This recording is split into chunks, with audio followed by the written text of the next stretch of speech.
إن الحمد لله الصلاة والسلام على رسول الله وعلى آله وأصحابه وأهل بيته وأولياء ملته وعلماء أهل سنته أجمعين أما بعد فقد قال الله تعالى في كلامه المجيد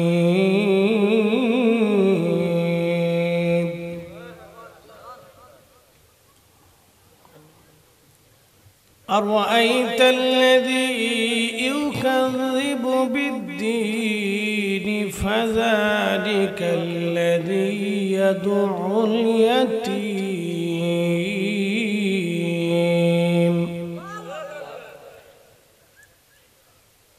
ولا يحض على طعام المسكين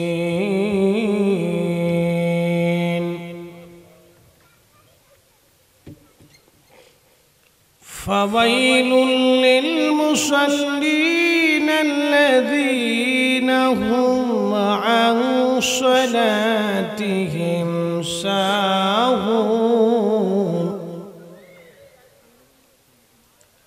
الذين هم يراءون ويمنعون الماعون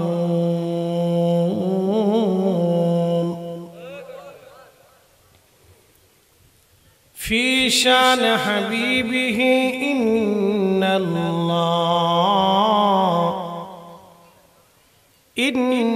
الله وملائكته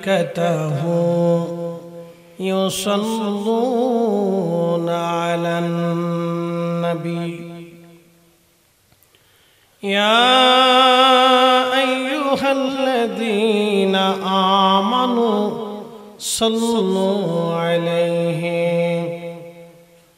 وسلموا تسليما اللهم صل على سيدنا ما شاء الله ما شاء الله الله أكبر وعلى آل سيدنا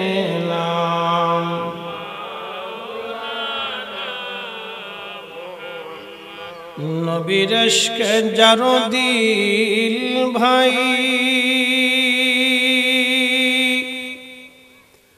এ ভুবনে কাঁদে না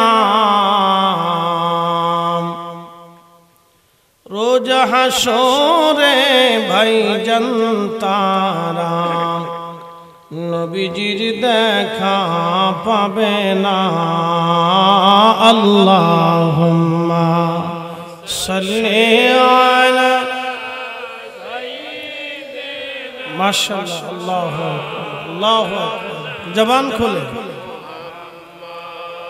ওয়া আলা আলি সাইয়্যিদিনা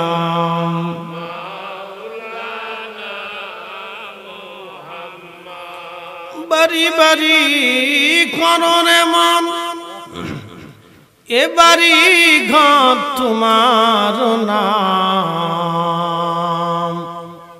কথা ঠিক কিনা যেই বাড়িতে শুইবারে মন কবর তাহার ঠিকানা আল্লাহুম্মা সাল্লি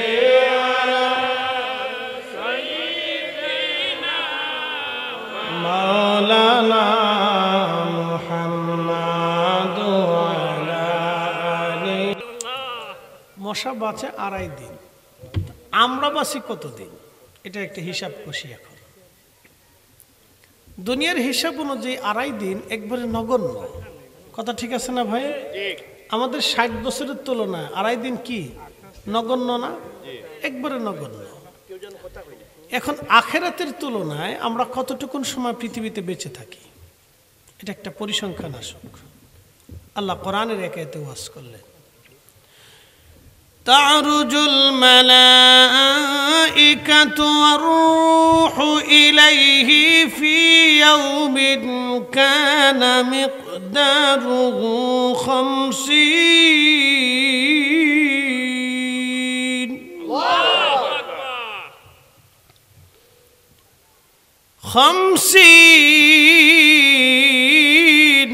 আলফ সানা। দুনিয়ার 50,000 বছর এক এক সেকেন্ড করে। মনোযোগ দিবেন, আমার কথা ডিপলি শুনতে হয়। এক এক সেকেন্ড, এক সেকেন্ড যদি চলে যায় সেটা কি আর আপনি কখনো ফিরে পাবেন? 60 সেকেন্ড পার হলে 1 মিনিট। 1 মিনিট যদি আপনার জীবন থেকে চলে যায় আর কি কোনোদিন পাবেন? আচ্ছা, এক মিনিট করে 60 মিনিটে 1 ঘন্টা। 1 ঘন্টা যদি জীবন থেকে চলে যায় আপনি কি আর কোনোদিন পাবেন? আহা, আমরা আর কোনোদিন পাবো না। এই জন্য বুজুর্গ যারা ছিলেন, আল্লাহর ওলি যারা ছিলেন, তারা সময়কে নষ্ট করতেন না। যারা আল্লাহর ওলি ছিলেন, আল্লাহর মেহবুব ছিলেন, তারা সময়কে নষ্ট করতেন না, কাজে লাগাইতেন। আমাদের দেশে কিছু পোলাপান আছে, মানুষ আছে, ভাবু করে খালি ঘুরে বেড়ায়, আছে না ভাই? ওরা সময়টাকে নষ্ট করে, ওরা বুঝে না সময়ের মূল্যটা, ওরা বুঝে না। এক মিনিট করে 60 মিনিটে 1 ঘন্টা, এক ঘন্টা করে 24 ঘন্টায় দিন ও রাত। একটা দিন একটা রাত চলে গেলে আর কি কখনো ফিরে পাবেন? আহা, সম্ভব না, কখনোই সম্ভব না। তো এক দিন করে 365 দিনে একটা বছর। জীবনের একটা বছর চলে গেলে আর কি কখনো ফিরে পাবেন? আর পাবেন না। তো খুব মনোযোগ দিন। তো এক বছর করে মানুষ কত বছর বাঁচে? কেউ 30, কেউ 25, কেউ 1 বছর, কেউ 6 মাসও বাঁচে, 1 মাসও বাঁচে, কেউ 60 বছর। 60 বছর পার হওয়ার পরে যে জীবন আসে, এই জীবনকে আর জীবন মনে করা যায় না। এটা একটা বৃদ্ধ জীবন, অসুস্থতার জীবন। এটা একটা বৃদ্ধ জীবন, অসুস্থতার জীবন। এটার আর কোন জীবন মনে করে না। শেষ জীবনের কিচ্ছু নেই, এটা আর জীবনের আর কিচ্ছু নেই, শেষ। এই জীবনের কোনো মূল্য নেই। তো মনোযোগ দেন, 60 বছর যদি পার হয়, 60 বছরকে 50,000 বছর দিবেন। বুঝাইতেছি আবার, আমাদের জীবন গড় আয়ু বাংলাদেশে, আফজল ভাই তো ঠিক আছে, ফোনে কথা হবে না? হ্যাঁ, ওই 60 বছর আমাদের জীবন। বাংলাদেশের গড় আয়ু এখন বর্তমানে 65 বছর। এই আমার দিকে তাকান, খুব মনোযোগ দিয়ে। এই 60 বছরের জীবন পেয়ে আমরা কত মারামারি, কারাকারি, পারাপারি, লাঠালাঠি, পিটেপিটি, গুতাগুতি করতেছি। কথা ঠিক আছে না ভাই? মনোযোগ দেন। আল্লাহর কোরআন বলতেছে, দুনিয়ার 50,000 বছর এক জায়গা করলে যত বড় হবে, হাসরের একটা দিন হবে তত বড়। আবার হিসাব করি, এক সেকেন্ড করে 60 সেকেন্ডে 1 মিনিট হয়। একটা মিনিট জীবন থেকে চলে গেলে আর কখনো আপনি ফিরে পাবেন না। আমার জীবনের 40টা বছর পার হয়ে গেল। 40 বছরের ভিতরে আমি 16টা বছর শুধু কাটিয়েছি মাহফিলে মাহফিলে। 40 বছরের 16 বছর কাটাই দিছি মাহফিলে মাহফিলে মাহফিলে। 16টা বছর জীবনের অনেক কাজ করতে গেছে, হয় না। ব্যবসা করতে গেছে, হয় না। চাকরি করতে গেছি, হয় না। সেনাবাহিনীর অফিসার পদে চাকরি হয়েছিল, মা যেতে দেয় নাই। বিএনসিসি করার পরে, আমি একজন বিএনসিসি ক্যাডেট, তো কমপ্লিট করার পরে আমাকে চিঠি পাঠালো যে তুমি ফিট, তো চলে আসো, চাকরি দিয়ে দেবো তোমাকে। সেনাবাহিনীর তো অফিসার পদে, বুঝতে পারতেছেন? প্রথম হলো 2nd লেফটেন্যান্ট। এই পদে প্রথম ইনভলভ করতে হয়। তা আমার ইন্টারমিডিয়েট শেষে বললো যে তুমি চলে আসো, এক অফিসার আমাকে ইনভাইট করলো, তুমি চলে আসো, তোমার ফিট আছো তুমি সব দিক দিয়ে, একবারে কমপ্লিট ফিট। বুঝতে পারতেছেন আমার চেহারা দেখে তো বুঝতে পারছেন আমি সম্পূর্ণ ফিট। তো মা বললো যে না তোমার যেতে পারবা না। মা কারণ কি, এত বড় সুবর্ণ সুযোগ। তো বলতেছে তোমার আব্বার জীবনের ইচ্ছা ছিল তোমাকে আলেম বানাবে, তোমার আব্বা আমাকে ওসিয়ত করে গেছে তোমারে দরবারের মাদ্রাসায় পড়ানোর জন্য, তোমার আব্বার ওসিয়ত মানতে হবে, ওইখানে যেতে হবে। তো ঠিক তাই। তো ওখানে যাওয়ার পরে দীর্ঘদিন আমার কয়েকটা বছর কাটলো, তারপরে আল্লাহ পরিবর্তন। তো যাই হোক, এটা আমাদের ইচ্ছার উপরে থাকে না। জীবনের অনেক কাজ করতে গেছি, কোনো কাজে হয় না, শুধু এই কাজে হয়, শুধু এই কাজে হয়। তো হয়তো আমার আব্বার কোনো দোয়া ছিল, কোন দিনের দোয়া হয়তো আব্বার মঞ্জুর হয়েছে যে আমার এই একটা সন্তানকে তুমি আল্লাহ আলেম বানাও। তো মঞ্জুর হয়েছে, সেই মঞ্জুরের কারণে আমার দুনিয়ার যত দিকে যায় কোনো দিকই হয় না, তো শেষ পর্যন্ত এই দিকেই হয়েছে। তা আমি সিদ্ধান্ত নিয়েছি যেহেতু কোনো কিছু হয় না তাহলে এদিকে হয়, তাহলে এদিকেই যাই চলে, আর কি করার আছে। তো জীবনের 16 বছর শুধু মাহফিলে মাহফিলে চলে গেল। তো মনোযোগ দেন, আমাদের জীবনের কতটুকুন সময়, 40 বছরের 16 বছর যদি মাহফিলে যায়, 16 বছর তোর মাহফিলের মধ্যে কাটায়নি। এর ভিতর সফর আছে, স্ত্রী আছে, পুত্র আছে, পরিজন আছে, সমাজ আছে, আত্মীয় আছে, তো সব মিলিয়ে 16 বছর গেছে। তা আমরা কতটুকুন সময় আল্লাহর ইবাদত করি? তো এক এক সেকেন্ড করে, 1 মিনিট 1 মিনিট করে, 60 মিনিট 1 ঘন্টা 1 ঘন্টা করে, 24 ঘন্টায় দিন ও রাত, যেটা চলে গেল আর কখনো পাওয়া যাবে না।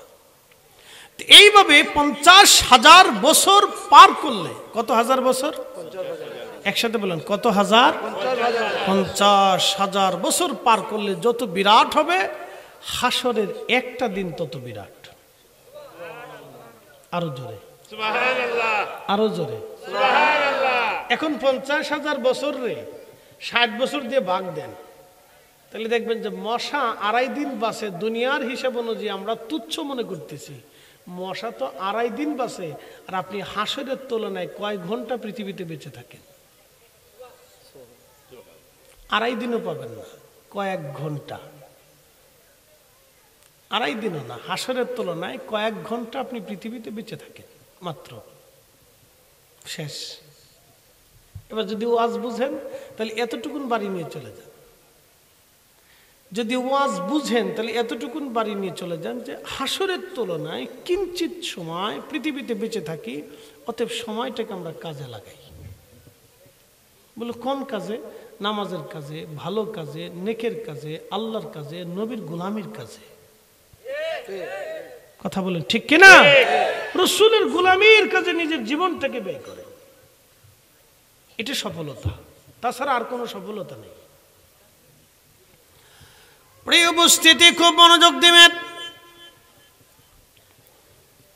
এটা হচ্ছে সফলতা, এছাড়া আর কোনো সফলতা নাই পৃথিবীতে, এটা ছাড়া আর কোনো সফলতা নাই। কে দিল? আমার দিছে, কে দিছে? মাশাআল্লাহ, আপনি দিছেন?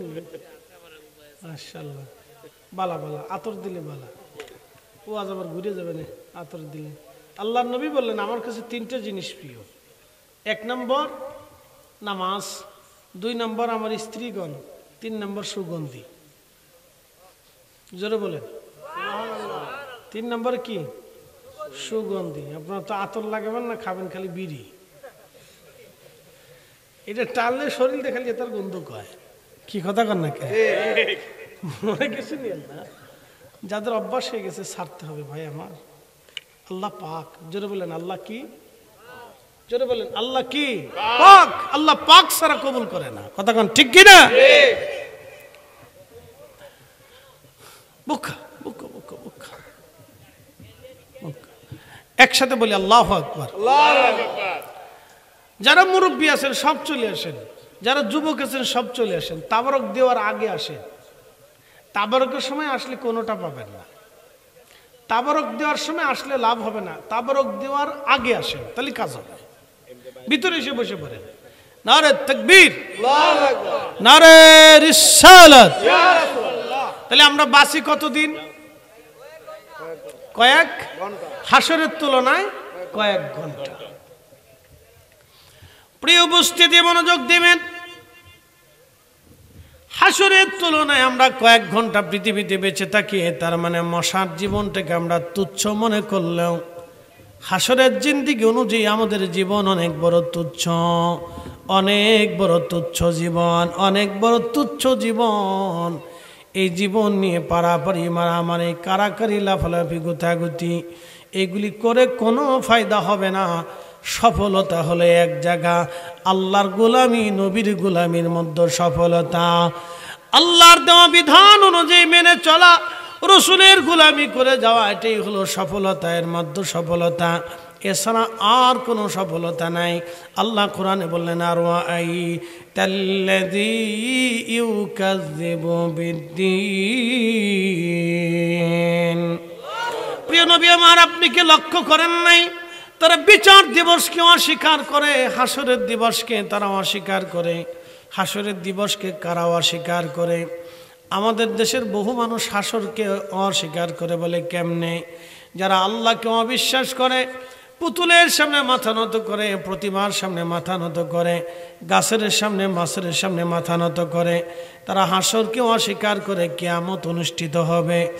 আল্লাহ বলেন, আল কারিয়াতু মাল কারিয়াতু ওয়া মা আদরাকা মাল কারিয়া ইয়াউমা ইয়াকুনুন নাসু কাল ফারাশিল মাবসুস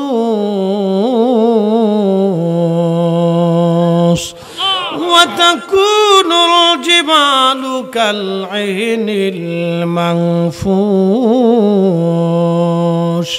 একবার জোরে বলা যাবে কি আল্লাহু আকবার? আল্লাহ ডাক দিয়ে বলেন, হাবিব, আল কারিয়া, মহাপ্রলয়, মহাপ্রলয়, মহাপ্রলয় কি আপনি জানেননি? আল কারিয়াতু মাল কারিয়া, মহাপ্রলয়, মহাপ্রলয় আপনি জানেন কি? ওমা আদরাকা মাল কারিয়া, আপনি কি জানেন মহাপ্রলয় কি? ইয়াউমা ইয়াকুনুন নাসু কাল ফারাশিল মাবসুস। নবীগণ, নবীজি, এমন মহাপ্রলয়, আল্লাহ মানুষগুলি বিক্ষিপ্ত পতঙ্গের মতো ছোটাছুটি করতে থাকবে। আপনি দেখবেন আগুন জ্বালানোর পরে, চেরাগ জ্বালানোর পরে পোকাগুলি একবার চেরাগের মধ্যে আসে, আবার বের হয়, আগুনের মধ্যে লাফ দেয়, চলে যায়, ছোটাছুটি করতে থাকে, দৌড়াদৌড়ি করতে থাকে। আপনি দেখবেন কোনো কবুতরের দলের মধ্যে যে কবুতর ধরতে গেলে কবুতর ছোটাছুটি করতে থাকে। আল্লাহ বলেন, ইয়াউমা ইয়াকুনুন নাসু কাল ফারাশিল মাবসুস।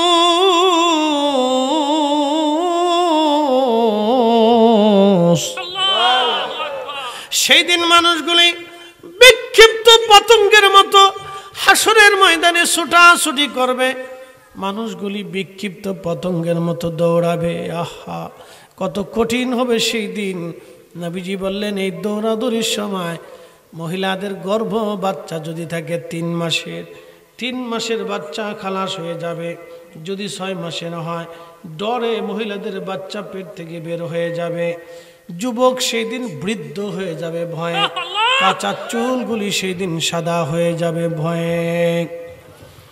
পৃথিবী বিখ্যাত একজন নবী, তার নাম হযরত ঈসা রুহুল্লাহ, আল্লাহ থেকে একটা মুজিজা দিয়েছিলেন। তিনি কোনো কবরের পাশে দাঁড়ায় যদি বলতেন, হে কবরওয়ালা, কুম বিইজনিল্লাহ, তুমি আল্লাহর হুকুমে জিন্দা হয়ে যাও, আল্লাহ তাকে একটা মুজিজা দিয়েছিলেন। কোনো কবরের পরে যায় যদি বলতেন, হে কবরওয়ালা, কুম বিইজনিল্লাহ, আল্লাহর হুকুমে জিন্দা হয়ে যাও, সাথে সাথে কবর থেকে মানুষটা উঠে একেবারে জিন্দা হয়ে মানুষের আকৃতি নিয়ে দাঁড়াইয়া হযরত ঈসা নবীর সাথে কথা বলতো এবং ঈসা নবীর উম্মতের সাথে কথা বলতো। একবার জোরে বলা যাবে কি আল্লাহু আকবার? এটা হযরত ঈসা নবীর মুজিজা। কিন্তু আমাদের নবীর মুজিজা, নবীজি মরকে জিন্দা হতে বলেন নাই। আমার রাসূলের প্রেমে প্রেমে প্রেমে মরা কাঠ, মানুষ না মরা কাঠ, মরা কাষ্ঠ নবীর প্রেমে জিন্দা হয়ে কান্না করত। জোরে বলেন আল্লাহু আকবার।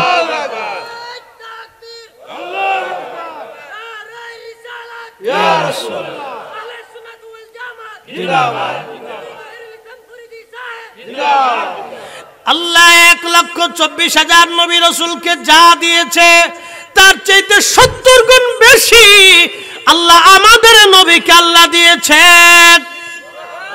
না না হয় না, জোরে বলেন আল্লাহু আকবার।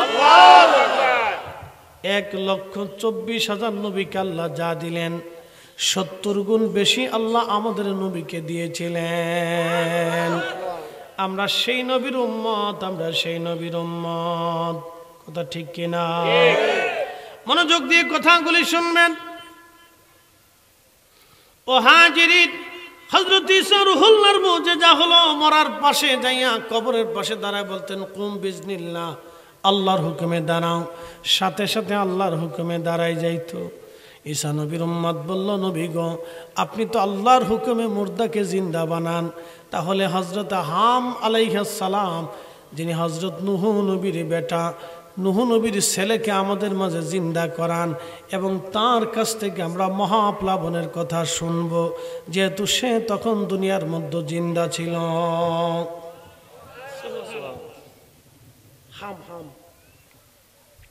নূহ আলাইহিস সালামের 1 নম্বর হাম সাম ইয়াফেস কেনান, হাম সাম ইয়াফেস কেনান, হাম সাম ইয়াফেস কেনান। নূহ আলাইহিস সালামের 4টা বেটা, একজন বেটা কেনান মহাপ্লাবনে ডুবে মারা গেল নাফরমানির জন্য।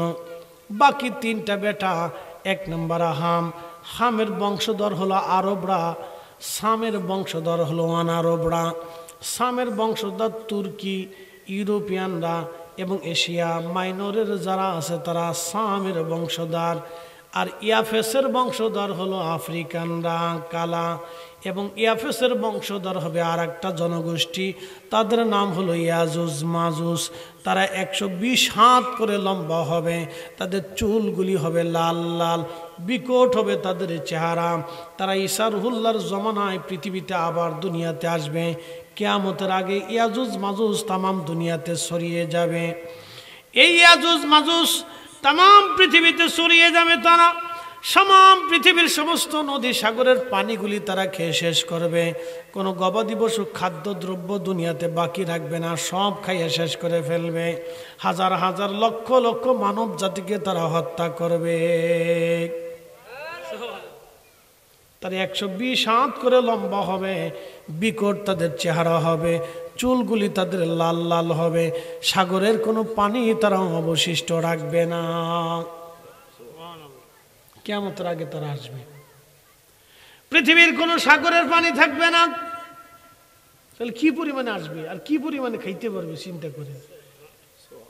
মারাত্মক রাক্ষস না খোস যাই কর, সব পানি খেয়ে শেষ করে ফেলবে। কোনো বিল, কোনো নদী, কোনো সাগর অবশিষ্ট থাকবে না।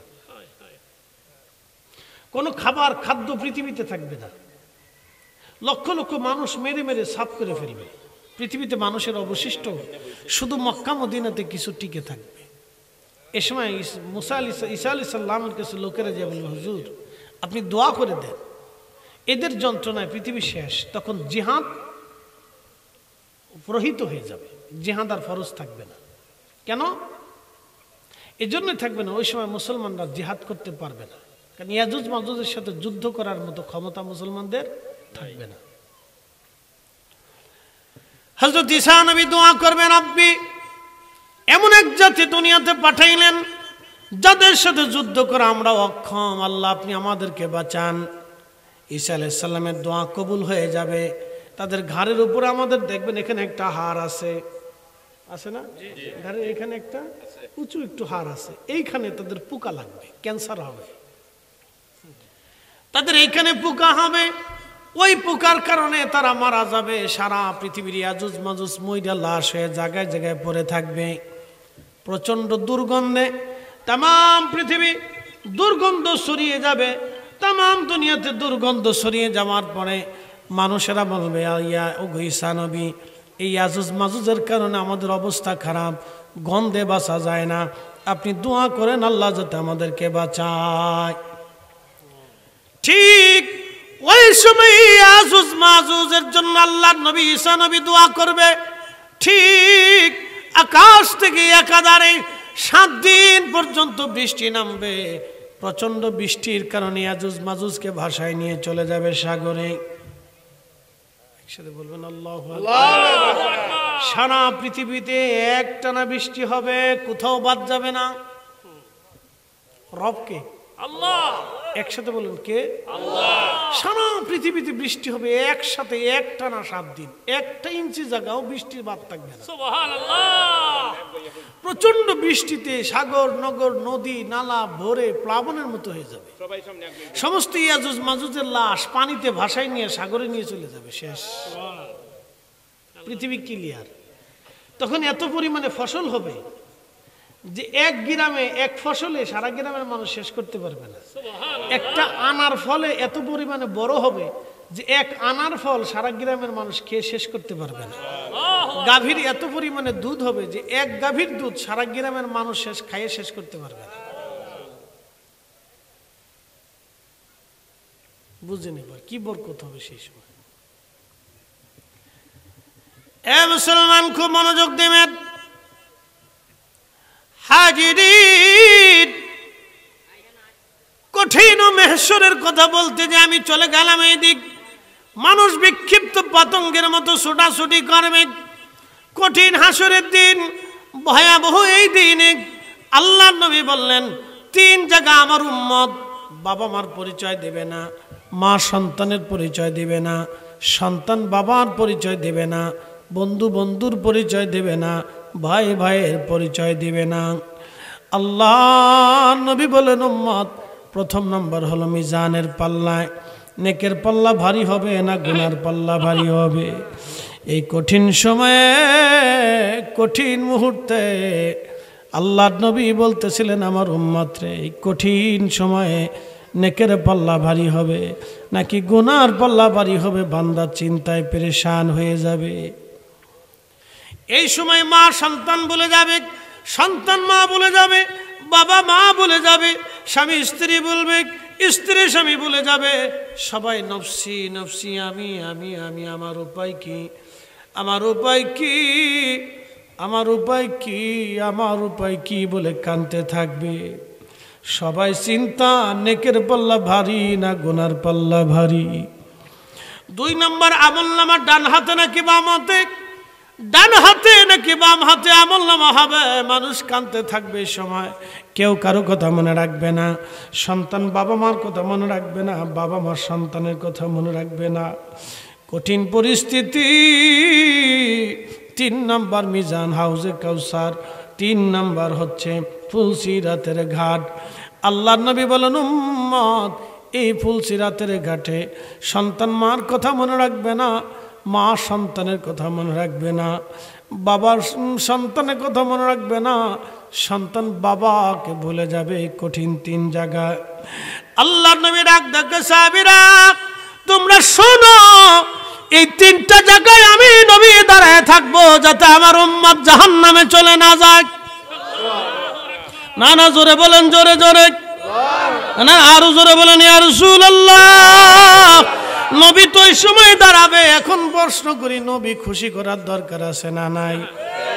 লাগবে কি লাগবে না? বলে কি দিয়া লাগবে?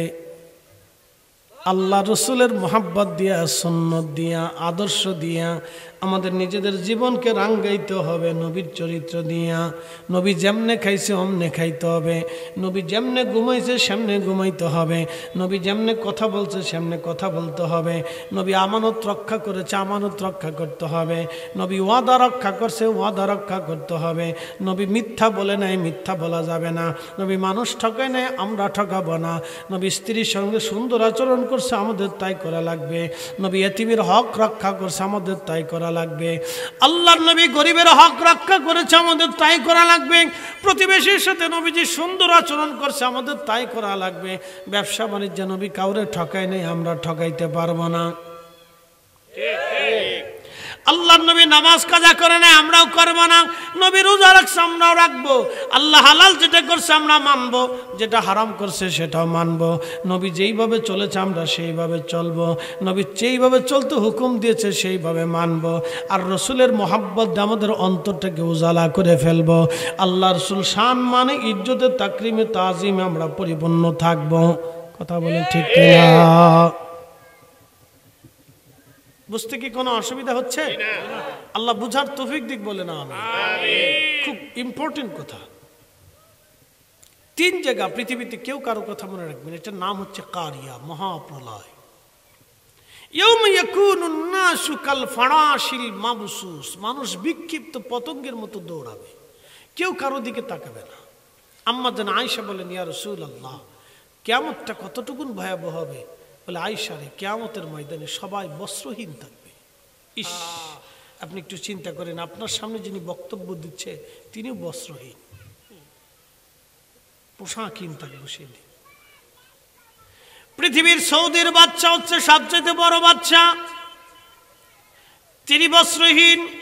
পৃথিবীর সবচেয়ে বড় ইমাম হলো হেরেমের ইমাম, তারাও বস্ত্রহীন। পৃথিবীর সমস্ত অলিরাও বস্ত্রহীন। পৃথিবীর বড় বড় প্রেসিডেন্ট, নামি দামি জ্ঞানী গুণীরাও কিয়ামতের ময়দানে বস্ত্রহীন। শুধু একমাত্র আমার নবী থাকবে জান্নাতের পোশাক পরা। হ্যাঁ, হয় না? জোরে বলেন আল্লাহু আকবার।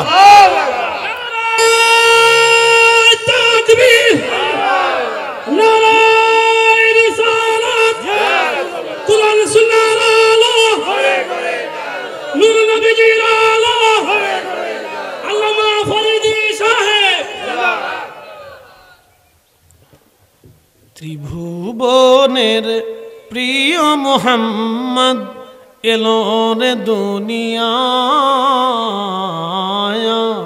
রে সাগর আকাশ বাতাস দেখবি যদি,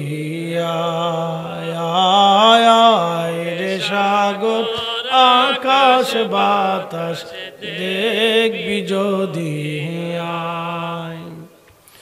ধুলির ধরা বেহেশত আজ জয় করিল দিল রে লাজ, আজকে খুশির ঢল নেমেছে ধূসর সাহারায়, রে সাগর আকাশ বাতাস দেখবি যদি, আয়। আমার দিকে তাকান একসাথে। দুপুরবেলা এটা এক আলাদা সিস্টেম, কথা ঠিক আছে না? দিনের বেলা সবাই কাজে থাকে, সব কাজ ফেলাই আপনার এখানে বসে রয়েছেন। কেন বসে রয়েছেন? জোর করে বসান রাখা হয়েছে? চলে গেলে জোর করে ধরে রাখা হবে? তাহলে কার জন্য? আল্লাহর জন্য। জোরে বলেন, কার জন্য? আল্লাহকে খুশি করার জন্য, আল্লাহ রসুলের মহাব্বতের জন্য। কথা ঠিক আছে কিনা? দুইটা জিনিস, আল্লাহকে খুশি করার জন্য এবং আল্লাহ নবীর মহাব্বতের জন্য বসে রয়েছে। প্রিয় উপস্থিতি হাজিরিন, আম্মা জান আয়েশা বলেন, ইয়া রাসূলুল্লাহ, নারীরাও কি বস্ত্রহীন থাকবে? বলে, হ্যাঁ আয়েশা,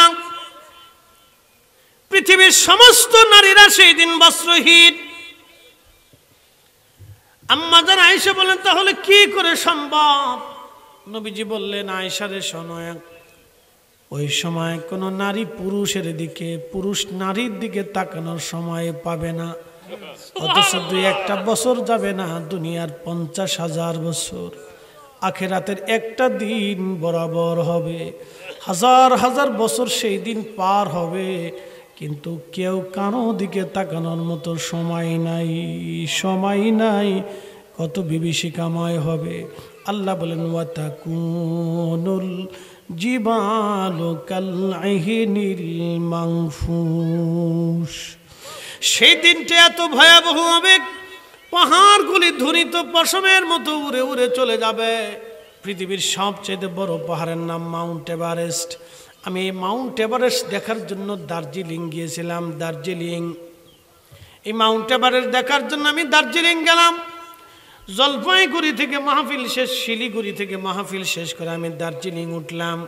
শিলিগুড়ি থেকে দার্জিলিং পর্যন্ত 70 কিলোমিটার রাস্তা, পাহাড়ি রাস্তা, বেয়ে বেয়ে বেয়ে বেয়ে শুধু উপরের দিকে যাওয়া লাগে, নিচে আসার সুযোগ নাই। দার্জিলিং যেতে হলে পাহাড় বেয়ে বেয়ে বেয়ে বেয়ে শুধু উপরের দিকে যেতে হবে, শুধু উপর আর উপর।